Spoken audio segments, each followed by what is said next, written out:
Asoosama godaannisaa kutaa 11ffaa barreessaan Dhaabaa Wayyeessaa.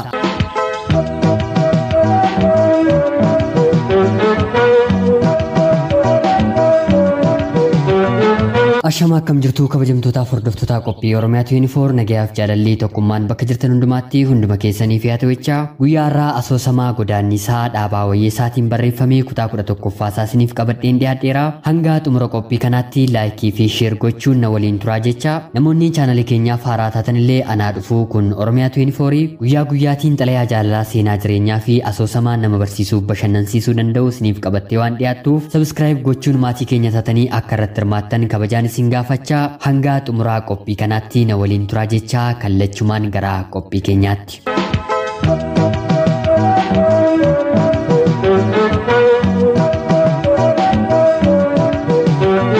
Asoosama godaannisaa kutaa 11ffaa.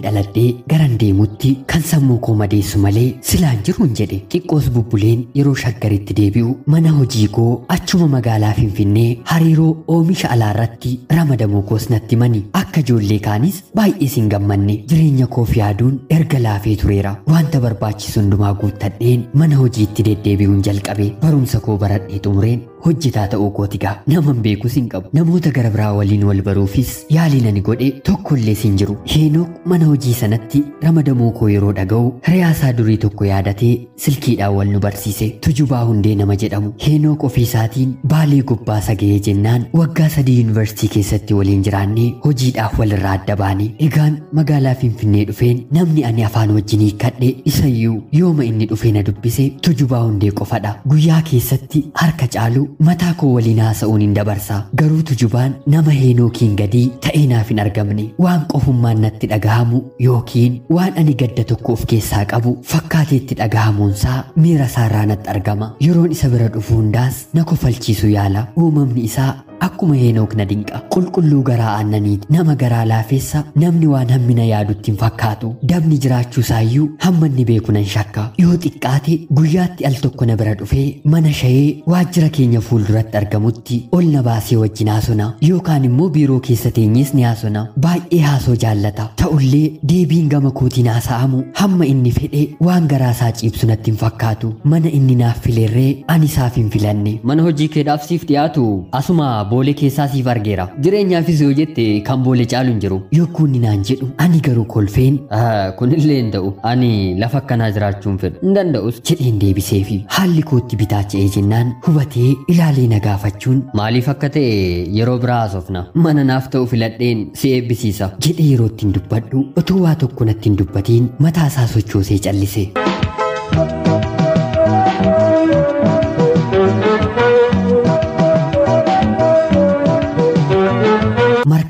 Naannoo Goojjam Barandaa jedhamu mana bunaa Dajan jedhamuun gama daandiin qalloon ganda keessa seensistu mana ani kireeffadhe ni geessiti sababa namni Goojjam baay'een isaanii achitti argamuuf ganda isaa Goojjam Barandaa jedhan natti fakkaata manni koo kutaa xinnoodha hamman danda'etti waraqaa fi fakkiilee adda addaatti maxxansuudhaan keessi ishee akka ijaaf hin jibbisiifne godheera yoon ishee keessaa gadi ba'u garuu raajii hedduun arga gurri koos sagalee baay'ee dhagaha manneen naannoo sanaa irra caalaan isaanii mana farsoo fi mana haraqeedha isaan kaan ammoo manneen dubartoonni halkanii karaarra dhaabbatan keessa jiraatanidha kutaa dhiphoo tokkotti 4-5 ta'anii galu kutaama sana yoo danda'an golgaa wayitiin gargar qoqqooddatu yeroo dhiira waliin ciisanis saalfii fi maallaan jedhu kan jedhu isaan keessaa kan yaadatu hin jiru martuu waluma cinaa gangalatu akka nama mana fincaanii dabaree eegee seenuu yoo inni tokko ka'u isa gara biraatu itti darba waa'ee jaalalaa dubbachuun hin jiru yeroo dheeraas keessa turuun hin danda'amu waansaa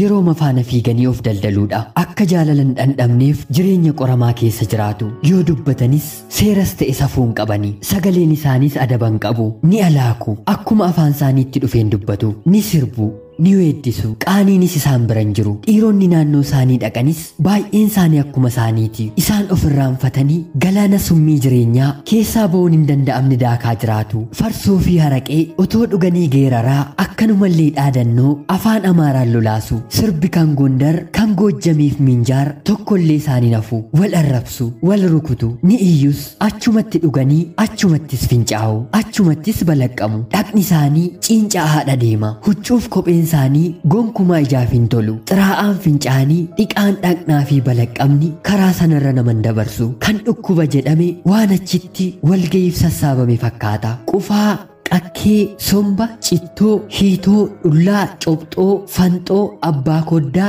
lakkaa'anii fixuun iyyuu hin danda'amu dhukkuboota maqaan isaanii beekamurra kan maqaan isaanii hin beekamnetu baay'ata maaliif akkan ganda kana galee anaafiyyuu sirriitti ifaa miti maaliif akkan ganda kana galee anaafiyyuu sirriitti ifaa miti achiis baheen yoon gidduu lamaan markaatoo dhaqu namoota naannoo koo argachuun danda'anatti fakkaate karaa tokko immoo bu'aa bahee jireenyaa gadi fageessee xiinxaluuf sammuun koos kan ni dirqisiise ta'uun isaan oolu torban tokko boodas tujubaadhaan yeroon geessee naannoo mana kootti argisiisu baay'isee ni gadde ani garuu akka xiqqoo ishee hubatee na gargaaruuf gabaabsee himeen itti dhiise isaaf haa galuu haa dhiisu garuu jireenya baay'ee olaanaas ta'e gadhaanaasaa daawwachuun akka barbaachisu nitti hime waan fedheefuu otoo narraan baqatiin daran yaanni koos isa dinqaa deeme shakkiin inni icciitii jireenya koo irratti qabus daran waan dabalaa dhufe natti fakkaata ta'ullee garuu icciitii koo na baasisuuf baay'ees natti hin dhama'u na waliin haasa'uu qofas barbaada waliin deemuun keenyas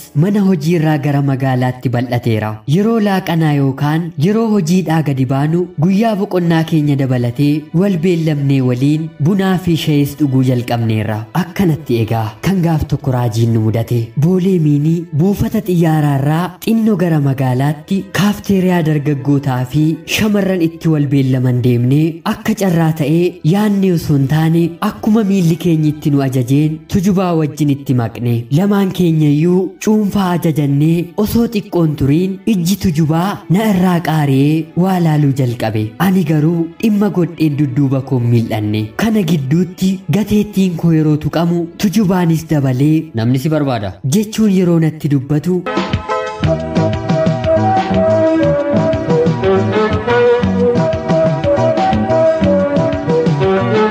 yogguun of ilaalu namaddii dhaabbadhe waan akka abaaboo waan marti qaamaa ifu yaaduufis yeroo kan naan laanne abdiisaadha mini'at waliin beeknu jettiis na gaafatte sagalee akka nama weeddisuu kufee ka'uun danaan fuula ishee naman kanaan dura ani beeku ta'uusaa shakkuu baadhus naasuun natti ida'amee eenyu akka taate dubbachuun na rakkise dhiifa manaaf godhi ammaaf si beekuu hin dandeenye yogguun jedhuun takkaa kolfitee ookee akka haaraatti wal barrakaa jettee na gaafatte harka ishee natti hidhatte qabadheen jennaan meeroon naan jedhanii yogguu isheen naan jettu meeroon jechuudhaan namni meeroon jedhamu kan ani duraan beeku sammuu kootti dhufuu dide maqaa koo isheen duraan beektu itti himuusaaf qusadheen hubadheen ishee laale maali yogguu isheen naan jettu lakki nama meeroon jedhamu kanaan dura nama beekuu hin qabu garuu fuulli kee intala ani naannoo dhaloota kootti wajjin guddadhe tokko natti fakkaata jedheen yeroon itti haasa'u eenyu jedhamti jettee na gaafatte weejee jedhee yeroon itti himu xiqqoo akka kolfuu tokko taatee nama dhibaa intalattiin illee anuma gin amma maqaan koo weejee miti lawwaxadheera maqaan koo meeroon naan jedhi soorii din abdiisa hamma kanaa risitti na goota daadiin haaduu hamma kanaa moo yogguu isheen naan jedhu dhungachuuf an dirqame fooliin shittoo dhaqna ishee afaaniif funyaan kootti gale wanti ta'e tokkos garaa koo keessa yeroo gaggalagalu yiqirtaa jechuun shamarran lameen bakka biraa taa'anitti wanta ta'e himtee dhufte hanga bira teenyetti tujubaan akkamitti akka nu hordofaa ture homaa tokkoyyuu nu banne reyaa kooti wal bari tujubaa yogguun jedhuun lamaan isaanii duraa booda laaleen tujubaan jedhama meeroon hin jedhama jedhanii wal baranii soorii gin baay'ee nazzane hamma kanaa na wallaaltan seene daadhiin aaduu gara kootti galagaltee yogguu isheen naan jettu takka akka qaana'u tokko ta'een maqaa keetuu na dogongorse yogguun jedhuuni ziisiis ismaart waan riilii inni duraa akkoo maqaa faaraatiin baadiyyaatti dhalachuun kana bada miti yogguu isheen naan jettu ani callisee jennaan tujubaan dubbii biraan gidduu keenya seene maali waan ta'e fudhu malee harka kee duwwaa teessee yogguu jedhuuni taankiyuu baay'een ariifadha ijoolleen sun na eegaa jiru kanarratti immoo galgara paarii wayii waan hin qabuuf xiqqoo nan ariifadha soorii yogguu isheen nuun jettu otoo isheen dubbii biraan jalqabiin haa gallu tujuba jechuudhaan barcuma koorraan ol ka'e.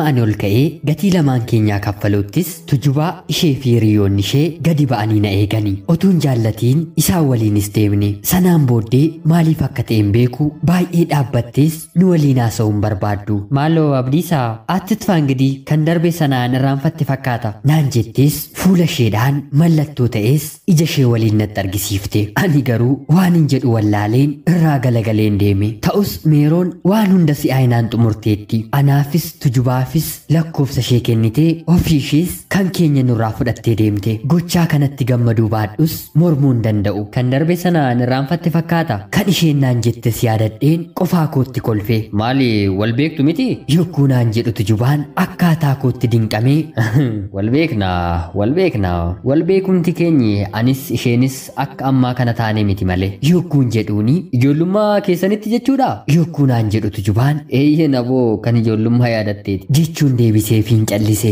Afaan koo cufus sammuun koo cufamuu hin dandeenye. Ergan tujubaarraa addaan ba'ellee yaada ishee qabadheen yaada ishee waliin haasa'aa gara mana kootti kute. Yeroo isheen biilaa turte hammam akkan ishee hawwu hammam akka yaadni koo ishee faana rarra'aa ture yaadadheen ofitti kolfe. Yeroo sanatti bifti ishee sagaleen ishee maqaan isheellee marti kan akka ergamaa waaqaa samii keessaa gadi bu'e malee kan namarraa dhalachuu ishee hanga sammuun koo shakkuutti malalsiifachaan ture. Yeroo wayni isheet afaan koo dheebuu jaalalaan gogsite otuu coba tokkollee ittiin buusiin na jalaa cufte sana xiiqii ba'uuf ganna galeen hamman ishee kadhachiise onneen koo sirriitti ni beeka. Har'a ani maal ta'ee jennaan isheenis maal taatee jennaan jechuunis ofitti naare. Maaluma namni kuni akka dikee bishaanirraa akka bishaan gabateerraa ta'a. Namaaf maal jedhanii hiikalaatu jecha otoo yaadaan deemuu yeroon ganda koo ga'u waca kashlabbee geerarsaaf iyya machaa'aa mufannaaf lallaba dubartootaa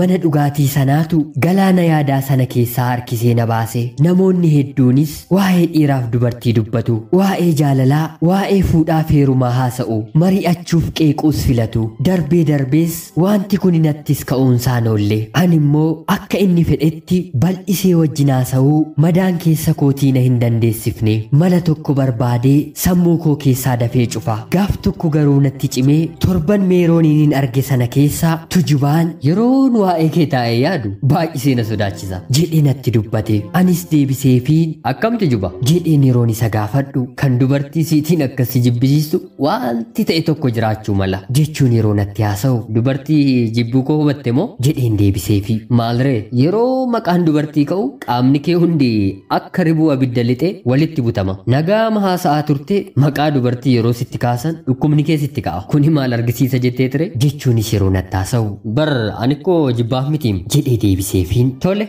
Jibbitee miti yoo ta'e waa'ee fuudhaa waa'ee jaalalaa irratti yeroo haasaan ka'u maaliif rifattaa? Yogguunni jedhee na gaafatu kanan jedhee deebisuu fi dhabeen otoo hin taane dubbachuun sana rakkisee jennaan morma koo gadi cabseen callise. Inni garuu akka yeroo kaanii salphaatti na dhiisuu dide. Fakkeenyaaf ammati hiriyaa tokkollee hin qabdu. Dheengadda faallee intalli sun utuu akka isheen si barbaaddu sitti argisiisaa jirtu ati garuu waan itti gammadde hin fakkaatu. Namni kaani kan kana fakkaattu ijaan argeellee wajjin haasaa ooluuf ni hawwa. Warqeen of harkaa qaban dhagaa namatti fakkaatti ni jedhan kunoo sirratti hojjechaa jira jedhee yeroo natti dubbatu hanga kanaa dhimma kootti jeeqamuun isaa baay'ee na gaddisiise.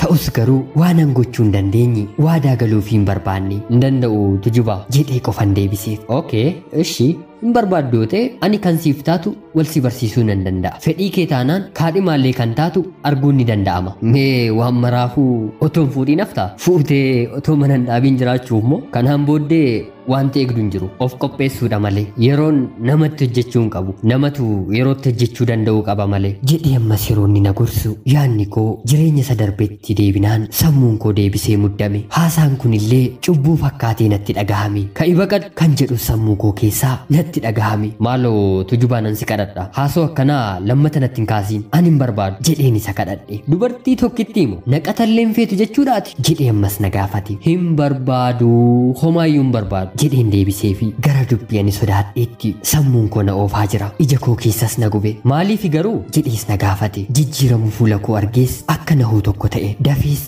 deebii kennuufii waan hin dadhabeef maalinni maaf na dhoksitee qofaa kee ciniinfattaa jedhee yeroo na gaafatu isaaf utuu hin ta'in qaba jedheen deebiseef. Maali jedhee na gaafate. Kaadhimaa qaba nama biraan barbaadu kan naaf taatu kan garaa ishee qulqulluun na jaallattuun qaba nama biraan fedhu isaan kaanni sa'u dhugaa sitti hin fakkaatiin jedhee yokkuun deebisuu fi sagaleen koo ajaja kootiin otoo hin taane ofiisaa humna godhatee onnee koo keessaa futtaafate. Tujubaanis deebisee garuu kun dhugaa natti hin fakkaatu yeroo inni naan jedhu maaliif dhugaa sitti hin fakkaatu jedheen deebisee fi ani hin beeku garuu waan gaaffiin koo kun si nuffisiisee jennaan na harkaa ba'uuf ummatti natti fakkaata jedhee naa deebise. Ani isuma dhugaa sitti maan jiraamu jechuun yeroon gabaabsuu fi kaadhimaamu dhugumatti qubeelaa seeraan naqattee qabda yeroo inni naan jedhu xinnoo ishee calliseen yaadni koos duubatti deebi'ee waan darbe sana yaaduun dirqama natti ta'e. Seeraaf seera miti isallee hin beeku garuu eeyyeen kaadhimaadha. Kaadhimaa lubbuu otoon horatiin hafe eeyyeen qubeelaa naqadheera.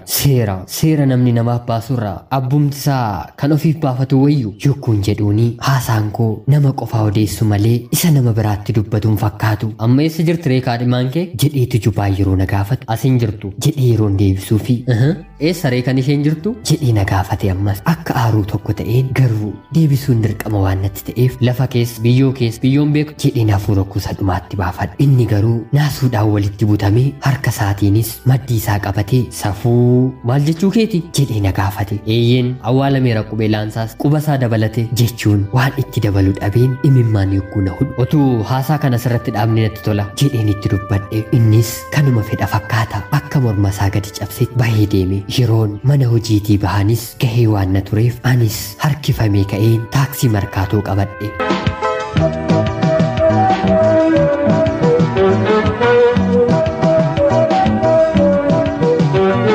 Kutaa 12ffaan itti fufaa. Asoosama godaannisaa dhaabaa wayyeessaatiin barreeffame. Laayikii fi sheer gochuun hanga xumura qophii kanaatti nu waliin turaa jechaa kutaa saxaanuttii fi qophiiwwan Oromiyaa 24 darban gara biraatiin hanga walitti deebinutti turtii gaarii.